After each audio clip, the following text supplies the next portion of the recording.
दोनों एक दूसरे के मित्र बन गए।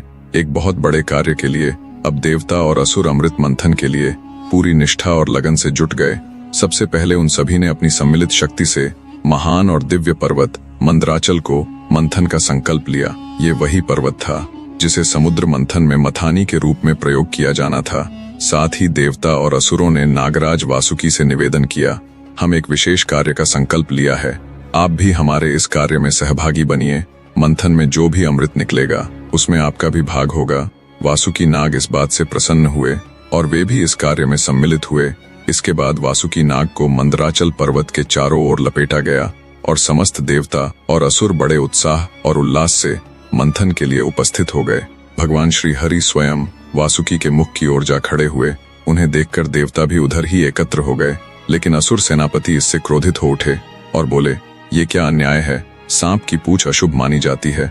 हमने भी वेद शास्त्र पढ़े हैं, उच्च वंश के है, वीरता के प्रतिमान है, हम किसी से कम नहीं है, फिर क्यों हमसे पूंछ पकड़ने को कहा जा रहा है? और फिर असुर सभी पीछे हट गए।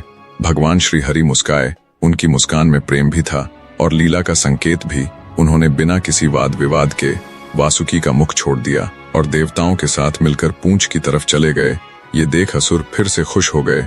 यहाँ देवताओं को समझ आया कि श्री हरि ने बताया था, जो भी असुर मांगे वह सब कुछ दे देना। अब दोनों अपने अपने स्थान पर पहुंच गए, देवता पूंछ की ओर और असुर मुंह की ओर, और मंथन प्रारंभ कर दिया। लेकिन यह कार्य इतना सहज नहीं था। मंदराचल पर्वत समुद्र में डूबने लगा। नीचे से कोई आधार नहीं था और उसका इतना भार था कि देवताओं और असुरों की शक्ति क्षीण होती गई, लेकिन उसे रोक नहीं पा रहे थे। वह सब सोचने लगे, हम तो हार ही गए, ये तो विनाश हो जाएगा। उस समय भगवान श्री हरि ने एक और लीला रची। उन्होंने सोचा यह विघ्न किसी और का नहीं, विघ्नराज का है, अतः इसका समाधान भी उन्हें ही करना है। उन्होंने तुरंत कच्छप का रूप धारण किया। सभी देख हैरान हो गए। एक विशालकाय कच्छप रूप में श्री हरि तुरंत समुद्र में प्रवेश किया और डूबते मंदराचल को अपनी पीठ पर उठा लिया।